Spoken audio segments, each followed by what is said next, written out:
Hello everyone, કેમ છો બધા? સ્વાગત છે આપ સૌનું ફરીથી એકવાર નવી વિડીયોમાં. હું છું જિગ્નેશ પટેલ અને તમે જોઈ રહ્યા છો કેનેડા ટોક્સ. આજે છે 21 નવેમ્બર અને આજના આપ સૌને ગુડ મોર્નિંગ અને જય શ્રી કૃષ્ણ. આજે ટેમ્પરેચર અરાઉન્ડ 7 ડિગ્રી સેલ્સિયસ જેવું છે.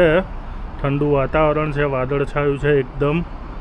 તડકાનું કોઈ નામો નિશાન નથી અને રાત પડતા વરસાદ પડશે એવું કહે છે, પરંતુ વરસાદ ક્યારે બરફમાં કન્વર્ટ થઈ જાય ને કંઈ ખબર નહીં. અને અહીંયા આગળ જ્યારે બી છે ને સ્નો પડે છે ને ત્યારે રાતે જ ચાલુ થાય છે. જે પહેલો સ્નોફોલ હોય છે ને એ જનરલી રાતના સમયે જ ચાલુ થાય છે અને સવાર ઉઠીને જોઈએ ને તો બધે છે ને બરફ થઈ ગયું હોય.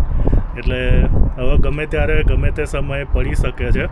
આજે રાત્રે વરસાદ છે એવું બતાવે છે, પરંતુ ક્યારે સ્નોમાં કન્વર્ટ થઈ જાય ને કશું ખબર નહીં, કંઈ કહેવાય નહીં. અને અમારી આજની સવાર પડી ગઈ છે. સવાર તો નહીં, જોકે બપોર પડવા આવી, 12:30 થવા આવ્યા છે અને 12:30 વાગે સિનારીઓ જોઈ લો કેવો છે અમારા એરિયાનો. તો સાંજ પડી ગઈ છે અને અત્યારે આપણે આપણા કામ પર નીકળી ગયા છીએ અને જુઓ બહાર વરસાદ ચાલુ થઈ ગયો છે.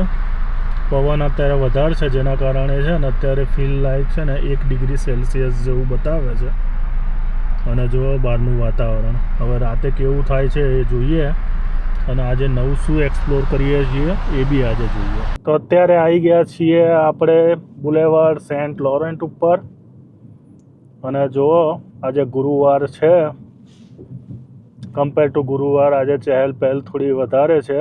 હજુ તો 8 વાગ્યા છે અને વરસાદ જે પડતો હતો ને એ વરસાદ અત્યારે હાલ બંધ થઈ ગયો છે. અહીંયા તમને દેખાશે નહીં કંઈ વરસાદ જેવું.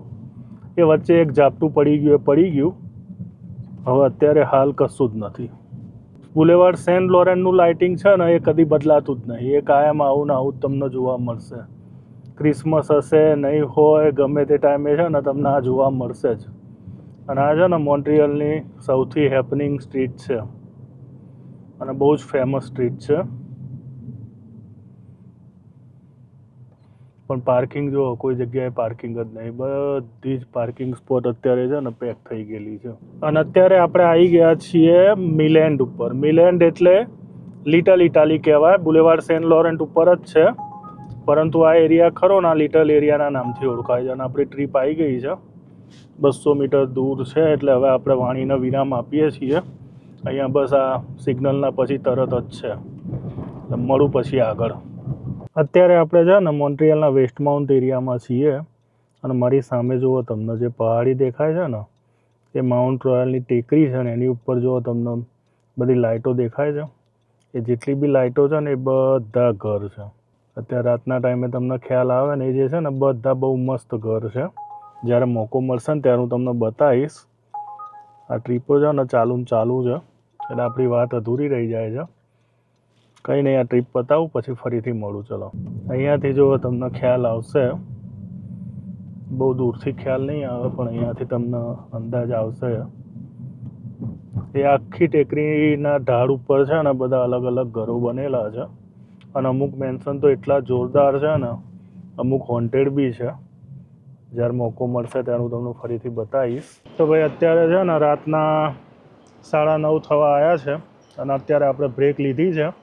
પવન વધારે છે પણ હુડી પહેરેલી છે એટલે બહુ વાંધો નહીં. બાકી કાનમાં ઘૂસી જાય તો પ્રોબ્લેમ થાય. જુઓ હવે વિન્ટર ટકોરા મારી રહ્યો છે. ટૂંક સમયમાં હવે સ્નો પડવાની તૈયારી જ છે. આજે નહીં તો કાલે, કાં તો અઠવાડિયું રહીને, પણ હવે ટૂંક સમયમાં છે ને મોન્ટ્રીયલમાં સ્નો દેવાડવાની તૈયારી છે. હજુ સુધી તો હોપફુલી પડ્યો નથી અને બહુ કહેવાય ને પહેલી વાર એવું બન્યું હશે કે નવેમ્બર મહિનો આખો ખાલી ગયો. બાકી નવેમ્બરની અંદર છે ને જનરલી એકાદું ઝાપટું તો પડી જ જાય. પછી ડિસેમ્બરની અંદર બી 1-2 ઝાપટા પડે. મેઇન તો છે ને જાન્યુઆરી ફેબ્રુઆરીમાં સ્નો પડતો હોય છે, પણ આ વખતે તો હજુ સુધી છે ને દર્શન દીધા નથી. તો અહીંયા આગળ છે ને હવે 10-15 મિનિટ થોડા ફ્રેશ થઈએ અને પછી આપણે આપણું કામ ચાલુ કરીએ અને આગળનું આપણું એક્સપ્લોરેશન ચાલુ કરીએ. લોકોને એમ લાગે કે ભાઈ હું રોડ ઉપર ફરું છું ને રોડના જ વિડીયો બતાવું છું, પણ ભાઈ મારું કામ જ આ છે. હું રોડ ઉપર જ ફરું છું અને રોડ ઉપર જ હોઉં છું, એટલે જે બી મને દેખાય છે અને જે વસ્તુ મને લાગે છે કે તમને બતાવવા જેવી છે હું બતાવું છું અને જેને ગમે છે એ લોકો જોવે છે. અને અત્યારે રાતના 9:30 વાગ્યા છે અને અહીંયા આગળ ગેસ સ્ટેશન આપણે ઊભા થઈ ગયા છીએ અને જોઈ લો રાતે 9:30 વાગ્યાનો નજારો. મોન્ટ્રીયલનો. અને મારું કામ રાતનું છે એટલે રાતના સમયે આપણે જે બી એક્સપ્લોર કરીએ છીએ એ બધી વસ્તુ હું તમારી સાથે શેર કરતો રહું છું. કોકને ગમે કોકને ના ગમે, જેને ના ગમે ભાઈ માફ કરજો, પણ આ જ વસ્તુ છે.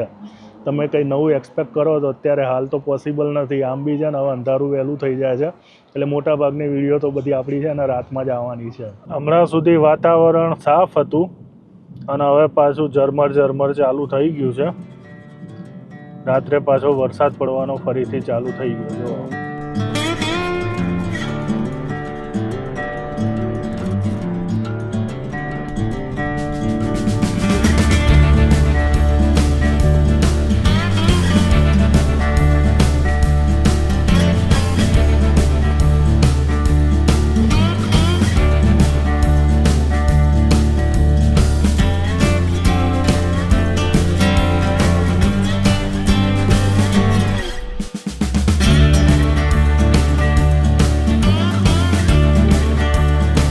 તો ભાઈ આજે છે ને કેનેડાની અંદર છે ને 2 મોટા ન્યૂઝ આવ્યા છે જે અત્યારે હાલ ટોક ઓફ ધ ટાઉન છે, લોકોના મોઢે એની ચર્ચા છે.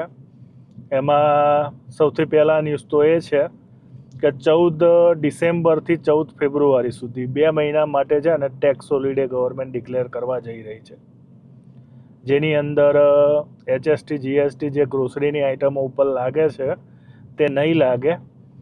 અને બીજી વસ્તુ એ છે કે $250 ફેડરલ ગવર્મેન્ટ દરેકને આપશે, જે લોકો 1.5 લાખથી ઓછી ઇન્કમની કેટેગરીમાં આવે છે એ. એટલે ઓલમોસ્ટ મોટા ભાગના કેનેડિયન એની અંદર કવર થઈ જાય.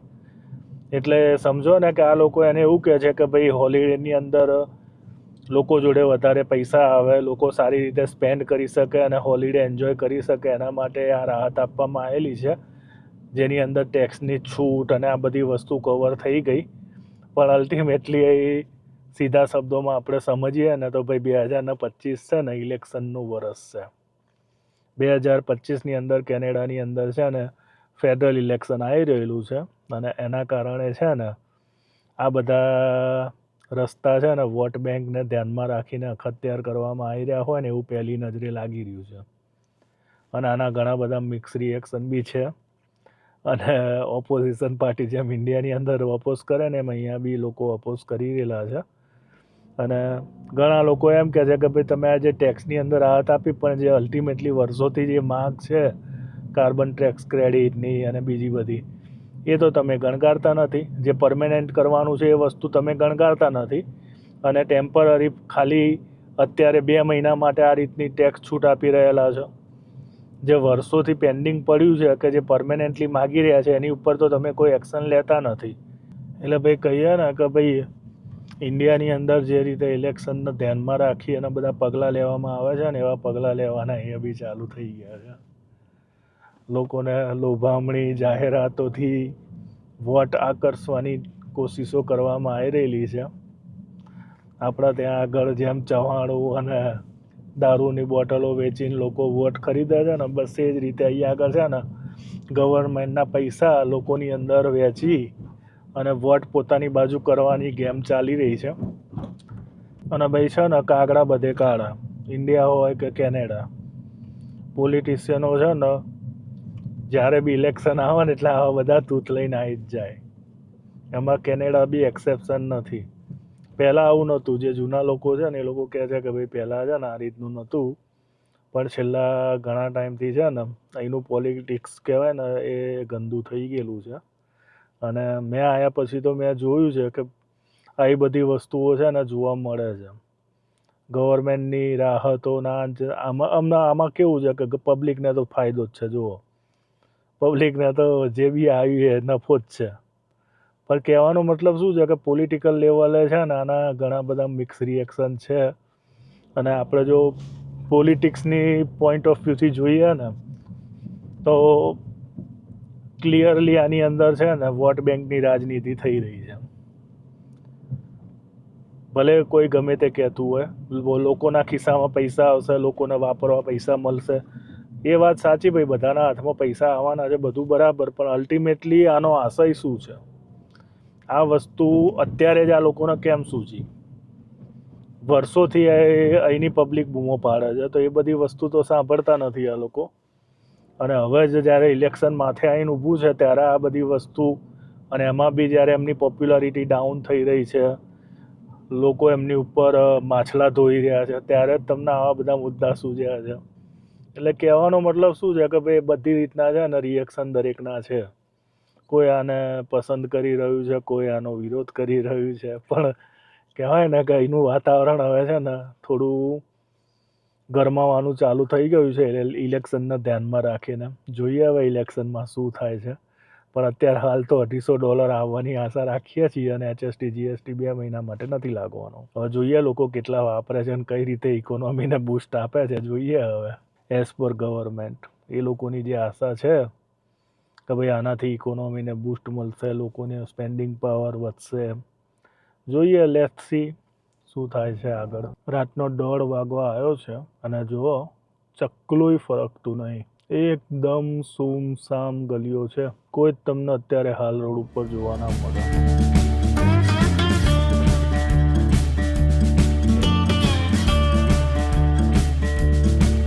આ બી છે ને મોન્ટ્રિયલની એક ક્લાસિક સ્ટ્રીટ છે, રિયો બોબિયા. આનું નામ છે ને રિયો બોબિયા છે. અને અહીંયા આગળ છે ને ઘણી બધી છે ને મસ્ત મસ્ત રેસ્ટોરન્ટો છે. તમને આખા વર્લ્ડની રેસ્ટોરન્ટો અહીંયા જોવા મળે, બધી અલગ અલગ. અને એકદમ કહીએ ને ક્લાસિક સ્ટાઇલની રેસ્ટોરન્ટો તમને આ સ્ટ્રીટ ઉપર જોવા મળે. અત્યારે તો રાતે 1:30 વાગ્યો છે એટલે જનરલી કશું ખુલ્લું ના હોય, રેસ્ટોરન્ટો 11 વાગે બધી બંધ થઈ જાય. પણ આ સ્ટ્રીટ છે ને બહુ ફેમસ છે, બહુ હેપનિંગ સ્ટ્રીટ છે. અને લોકો અહીંયા આગળ છે ને તમને વીકેન્ડમાં જોવા મળે. આપણે પાછી ટ્રીપ આવી ગઈ. આ સ્ટ્રીટ ઉપર જ્યારે બી નીકળીએ ને એટલે ટ્રીપ આવી જ જાય તમારા, કોકની કોક તો હોય જ. 250 મીટર દૂર છે અહીંયાથી, આ 2 સિગ્નલ છોડીને જ છે. જો 250 મીટર દૂર છે.